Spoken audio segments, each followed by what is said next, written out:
My cousin Margo told me I didn't fit the vibe for the art show I paid for. But when the vendors I introduced bailed over unpaid invoices, her curated event turned into a disaster. What was supposed to be a classy night became a rec hall mess with plastic cups. And then I got a message from one of the vendors. I was finishing up a koi sleeve on a regular named Deshaun when my phone buzzed. Normally, I ignore notifications during appointments, but this one caught my eye. It was a tag on Instagram, the gallery account downtown, the one that only posted black and gold everything, tagging my cousin Margo with the caption, "Only the best and brightest tonight. Hashtag art scene elite, hashtag gallery 939-inch. The picture was like a slap, dim elegant lighting, champagne flutes, and gold-trimmed invitations scattered across a marble counter. Margo stood center frame, grinning next to some guy in a velvet blazer. I knew that damn invite. I paid for the printing. I paid for half the damn event. My name's Travis. I'm 32. I live in Dallas and run my own tattoo studio, Black Anchor Ink. Took me 10 years to build it up, and yeah, maybe I still smell like antiseptic and machine oil sometimes, but I'm good at what I do. Booked months out. Respected in my lane. I stared at the screen like it was lying to me. Something wrong? Deshaun asked, flexing his forearm. Nah, man. Just saw something weird, I muttered. Hold still. By the time I finished the last stroke of shading, the photo had racked up over 300 likes. Friends of Margo, other artists, even our Aunt Ruth had commented, "So proud of you, sweetheart. What a night." And me? Nothing. No invite. Not even a text. I convinced myself it had to be a mistake. Maybe the invite got lost. Maybe it was one of those soft launch private preview things. So I sent her a quick DM. Nothing crazy. Just, saw the gallery post. Looks amazing. Didn't realize it was tonight. Congrats. An hour passed. Nothing. Then 3. I stared at our last chat. A month ago, her asking if I could front some cash for event support, which, of course, I did. Around 11, she finally replied. Short, cold. It's a curated guest list. Not really your scene. I reread it 5 times. Like maybe I was missing a second part. Some kind of joke. But that was it. Period at the end and everything. Not really your scene. I sat back on the bench in the break room, staring at the soda machine like it had answers. I'd helped bankroll the show, pitched the gallery to her in the first place, hooked her up with my buddy who does branding for half the city. And now I wasn't the right scene? My hands were still stained with ink, the scent of green soap clinging to my hoodie, and for the first time in a while, I felt small. Like nothing I'd done mattered. Like being useful wasn't enough to be seen. I didn't text her back. I didn't need to. I got the message loud and clear.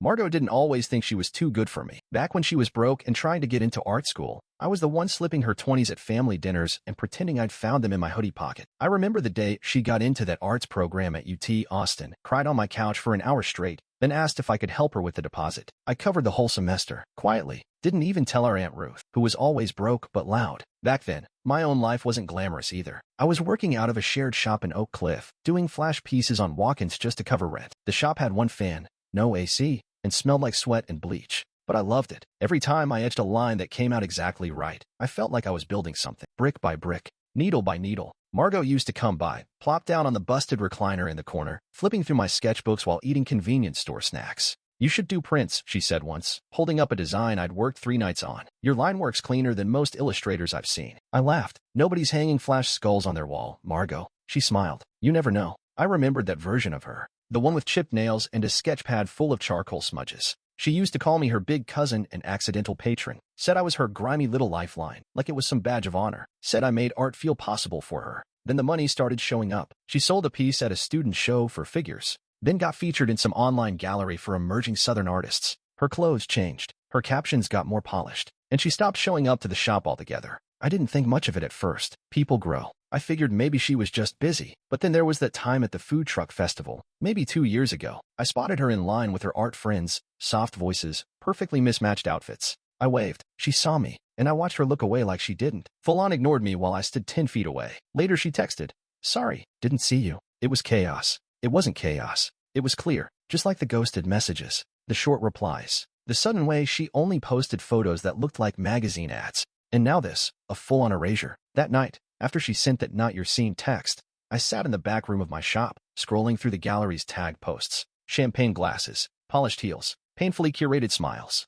and name after name I recognized. An old high school art teacher we both loved. Our cousin Angela, who couldn't name a single painting of Margo's last year. Even Trevor, the flaky barista Margo used to date, who once called her obsessed with sad girl aesthetics. Everyone was there. Everyone but me. I had paid for half that night, and I wasn't even welcome in the building. That was the moment I stopped wondering if it was a mistake. It wasn't. She hadn't forgotten me. She decided to leave me out. 2 days later, I drove over to Aunt Ruth's house. No warning, no heads up. Just got in the truck and went. She lived on the east side, in the same single-story house she'd owned since the 90s. The porch still had one of those faded "Bless this mess" signs hanging near the chipped door frame. I told myself I just wanted to drop off some leftover prints Margo had left behind years ago. But that was a lie. I wanted to see her. I wanted to give her a chance to say something, anything, that didn't sound like a curated press release. I parked across the street and sat there for a minute, the engine ticking as it cooled. Then I got out, climbed the 3 steps to the porch, and knocked. No answer, but I could hear voices inside. So I stepped back and looked around. That's when I heard it. Through the open window just left of the porch, the one Aunt Ruth always propped with a wooden spoon. "They're a bit too urban for the crowd I'm cultivating," Margo said, her voice soft but pointed. I froze. My hand hovered near the screen door. "Too urban?" Aunt Ruth asked, like she wanted it repeated. "You know what I mean," Margo replied. "Leather jackets, neck tattoos, biker boots. It's not the look I'm going for." There was a long pause. Then my aunt let out a chuckle, not harsh, just matter of fact. "Well, no one wants to see tattoos and leather jackets at a champagne mixer. Those kinds of folks make the donors nervous." My chest tightened. I wasn't even mad yet, just stunned. I kept listening, even though every word felt like a slow-motion punch. "They'll understand," Margo said. "They're tough. That's their whole brand, right? Gritty, real, whatever." I stared down at my hands. The same ones that paid for her supplies, that fixed her damn radiator when she was late on rent, that she was now rebranding as aesthetic pollution. I didn't knock. I didn't call out. I just opened the door and stepped inside. The living room went dead silent. Margo was sitting on the edge of the couch, her hands still wrapped around a half-drunk mug of tea. Aunt Ruth blinked at me from the armchair, frozen mid-stir of her yogurt. "Oh," Margo said, eyes wide. I didn't say anything. Didn't need to. Whatever was in my face was enough. Her mouth opened, but no words came out. Aunt Ruth sat up straighter, suddenly interested in a smudge on her glasses. I looked at both of them, held that silence just a beat longer, then nodded once. Then I turned and walked out. Still didn't say a word. Sometimes silence hits harder than anything else. I didn't storm back in. I didn't write some long, emotional text. I waited a full 24 hours before saying anything. Not out of strategy, I just needed time to sit with it. The next day, I sent Margo one message. "Got a minute to talk?" She replied fast this time. Maybe guilt was a better motivator than gratitude. We met at Aunt Ruth's again. Neutral ground, I guess. She opened the door wearing oversized sunglasses, even though it was cloudy. Said she had a migraine. I didn't comment. We sat across from each other at the dining table, the plastic cover still taped down over the floral cloth like always. "So," I said, folding my hands. "Want to explain?" She sighed like this was harder for her than it was for me. "Look, I know how it looked, but this event, it was important to position it a certain way. The gallery had expectations, and I didn't meet those expectations." I asked. She hesitated. "You're a tattoo artist, Trav." I nodded slowly. "That's true. And this show wasn't meant to feel lowbrow." I let out a quiet laugh. "Lowbrow," I repeated. She looked away, fiddled with a gold ring I didn't recognize. I had to make choices. It was about a refined vibe, that's all. Aunt Ruth walked in right then, holding a tray of cookies like that was going to patch something up. "Let's not make this a whole thing," she said brightly. "We're still family. How about a little brunch next week? Just us." I looked at Margo, then at Aunt Ruth, and I could feel it. The spin starting. Private brunch. Family moment. Keep it quiet. No mess. "No thanks," I said, standing. Margo reached for her mug but didn't speak. As I stepped into the hallway, my phone buzzed. I pulled it out automatically, already expecting some kind of damage control. But it wasn't her. It was from the gallery's event coordinator. A short email, 3 lines. "Hi Travis. Just checking in. We're still waiting on the final payment for the catering invoice. Please remit by Friday." I stared at the screen, then looked back toward the dining room. Still waiting. Still expecting me to play my part. After everything, my thumb hovered over the email. I didn't reply. Not yet. But in that moment, I knew what came next. They thought I'd swallow it. Again, they were about to find out what happens when I don't. I waited until the next morning to respond. 1 line. No. Didn't sign it. Didn't explain it. Just sent it straight to the gallery's invoice email. Then I leaned back in the chair at the shop, sipped my coffee, and got back to designing a sleeve for a firefighter who wanted his kids' names done in flames. An hour later, my phone rang. It was Margo. I let it go to voicemail. Then she texted. "You can't just bail. The event already happened. We need to close the books." I stared at it for a second, then called her. She answered on the first ring. "You're really doing this?" she snapped. "You're going to screw everything up over one night? You weren't even part of the planning team." "No," I said calmly. "I wasn't. Just the funding team." There was silence. Then, "Come on, Travis. You're not being fair. That catering bill is thousands. It's not just about you." "You're right," I said. "It's about respect." And I finally realized I've been paying for people to pretend I matter. "Don't be dramatic. You told me I didn't fit the vibe. Remember that. That was about the scene." "You curated me out, Margo," I interrupted. "So now you can curate the consequences." Another pause. "You're making a huge mistake," she said, her voice tight. "You're burning bridges. Bridges built on lies and designer napkins aren't worth keeping." I replied. "Figure it out." Like I did. Like I always do. She didn't hang up. Just went quiet. I could hear her breathing hard on the other end. "I helped you," she said suddenly. "I boosted your work. I posted about your studio. Don't act like this was one-sided. I almost laughed. You posted a story once 2 years ago, I said. And that was only after I gave you that deposit for your pop-up show. So let's not rewrite history. More silence. Finally, she muttered, whatever, and hung up. Not 5 minutes later, Aunt Ruth called. I let it ring out. Then another, this time from my mom. Word had clearly gotten around. I knew how it would go, guilt first, then pressure, then the speech about tradition, about family stepping up for each other, about how I was the stable one. But I was done being the stable one if it meant holding up everyone else's image while they erased mine. That evening, I sat on my back patio, grilled a burger, and let the messages pile up. They buzzed and stacked like dominoes, reminders of all the times I said yes when I should have said nothing. I finished my food, wiped my hands, and turned my phone off. For the first time in a long time, I didn't feel like a backup plan. I felt like a boundary. The first crack showed up 3 days later. I was elbow deep in a phoenix tattoo when a buddy of mine, Andre, who does catering gigs on the side, popped into the shop holding a box of cupcakes. Yo, he said, smirking. You hear about Gallery 939? I looked up from the stencil. What about it? They just canceled the Saturday showcase. Whole staff got pulled. Some drama with unpaid vendors. I wiped my hands and raised an eyebrow. You were working that one? Nah, he chuckled. I was supposed to, though.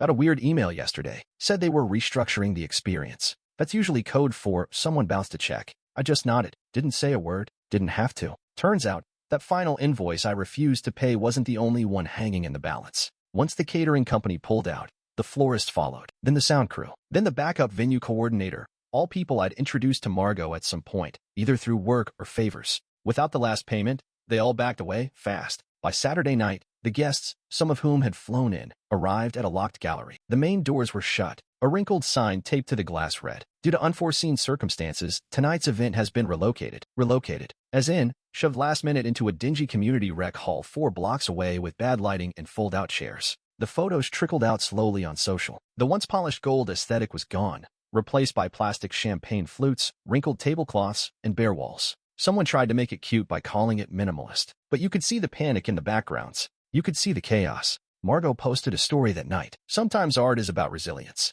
No apology, no explanation, just a filtered video of her clinking glasses with 2 of her snobby gallery friends and trying to salvage the vibe. But I wasn't watching in real time. I was home, sprawled on the couch with a whiskey in hand and a bowl of popcorn in my lap. I flipped through a couple of comic books I'd been meaning to finish and turned my phone off entirely. No part of me wanted to gloat. That wasn't it. It was just peaceful, freeing. They finally saw what the night looked like without me. No more ghost funding. No more invisible safety nets. No more cleanup duty dressed up as generosity. The event that was too elegant for me collapsed under the weight of its own arrogance. And for once, I didn't lift a finger to fix it. 2 days after the gallery fiasco, Aunt Ruth showed up at my shop. No appointment, no text, just pushed through the glass door like she still had a key to my life. My apprentice, Javi, looked up from the front desk with a raised brow.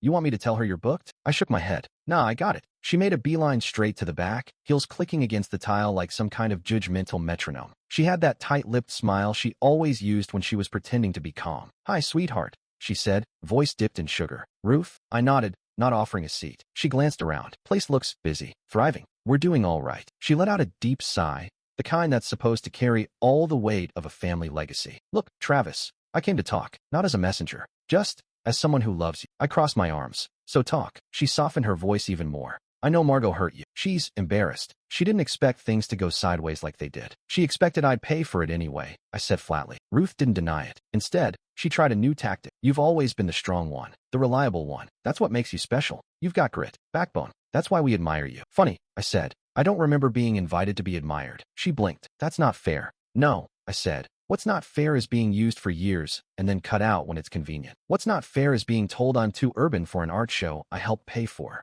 She waved a hand. She didn't mean it like that. She did. And you agreed with her. Ruth finally dropped the polite smile. Okay, yes, maybe I did. But I wasn't trying to hurt you. I was trying to help her. She needed me when I was invisible, I said, when no one else took her seriously. Now I'm too much of a reminder of that version of her. She needs you now too, she said, voice quieter. Even if she won't say it out loud. I leaned against the wall, arms still crossed. She'll survive. Ruth looked at me for a long moment, like she didn't recognize this version of me. Then she nodded once, slowly, like conceding something. You really aren't the same kid anymore, she said. Yeah, I replied. That's the point. She left without another word, and I got back to work. Margo asked to meet at a cafe near downtown. Neutral turf again, but fancier than necessary. All marble tables and tiny spoons that did nothing. She was already sitting at the far end of the patio when I arrived, sunglasses on, latte untouched. She looked up as I approached. Thanks for coming. I didn't answer, just sat down. There was a long pause before she started. I owe you an apology. I raised an eyebrow. Just one. She gave a tiny smile, not genuine, more like something she'd practiced in the mirror. I've been thinking a lot about what you said, about how things played out, and I get it now. I waited. I should have invited you. It was wrong, she said. It wasn't even about how you looked. It was, I guess I got caught up in curating something I thought would impress the right people. People like you? I asked. She hesitated, then nodded. Yeah, I mean, kind of. I let the silence hang for a second. Then she reached into her bag and slid a small envelope across the table. I want to make it right. This is for my next showcase. Real invite this time. Front row. I stared at the envelope. Didn't touch it. You think I care about being front row? I asked. She looked confused. I thought that was the issue. No, Margo. The issue was never about the seat. It was about the respect. I'm trying here, she said. It's not easy for me to admit when I'm wrong. Then maybe stop being wrong so often. Her eyes narrowed a bit, like the polite act was slipping. I'm not here for a fight, she said. Good, I replied. Because I'm not here for reconciliation. What does that even mean? It means I don't want your invitations, I said. I don't want a seat at a table where I'm only welcome when it's convenient, where I'm useful, but not seen. So what? You're done with the whole family? She asked, voice sharper now. No, just the part of it that thinks I'm a resource instead of a person. She exhaled, clearly frustrated now. Look, if you support the next show, I'll credit you. I'll make it official. Co-producer title. You deserve it. I laughed once, not out of humor. I don't need credit. I need respect. That landed. Her face went still. I stood up, pushing the untouched envelope back across the table. You had a chance to value me when it mattered, I said. No? Too late. She opened her mouth to say something else, but I was already walking away. This time, I didn't look back. Not out of spite. Just finality. A year goes by faster than you'd think. My shop Black Anchor Inc. is booked 3 months out now. We added 2 new chairs, hired a second apprentice. Javi runs the front desk like a boss, and our regulars bring in their friends without fail. Word of mouth's good, but what really kicked things off was the post. Some influencer, never met her, got a forearm piece done while visiting Dallas. She tagged us in her reel. Best ink in the city. No contest. It went viral. After that, things just clicked. Clients respected us. Not for our polish or aesthetic, but for our craft, our honesty, our hustle. I get home earlier these days. Not because I'm working less, just smarter. I built something solid, and it stands on its own now. The family? They reach out occasionally. Tentative text from Aunt Ruth. A happy birthday from my mom that didn't sound copy-pasted. Nothing dramatic. Just cautious. No one's brought up the gallery, or the catering bill, or the curated guest list. And Margo? She never asked for another dime. I saw her in a magazine once, a local profile, some arts feature. She looked polished, posed, like always. The write-up didn't mention any past shows falling apart, just framed her as an emerging Southern voice. I didn't feel bitter, just distant, like reading about someone I used to know. She hasn't shown up at my shop, hasn't messaged since that last cafe meeting. I guess she finally understood that my silence wasn't an invitation for guilt. It was a boundary she couldn't finesse. Last week, I got home late, tossed my keys on the counter, and cracked open a beer. Sat on the porch and watched the streetlights flicker on. There was no buzzing phone, no overdue invoice, no passive-aggressive text wrapped in a smiley face. Just quiet, real, earned quiet. I thought about how far I'd come from that moment, standing in front of a gallery I helped pay for, not even allowed in. And I smiled, not because it didn't sting, but because I healed anyway. I locked up, turned off the porch light, and headed inside, satisfied, free.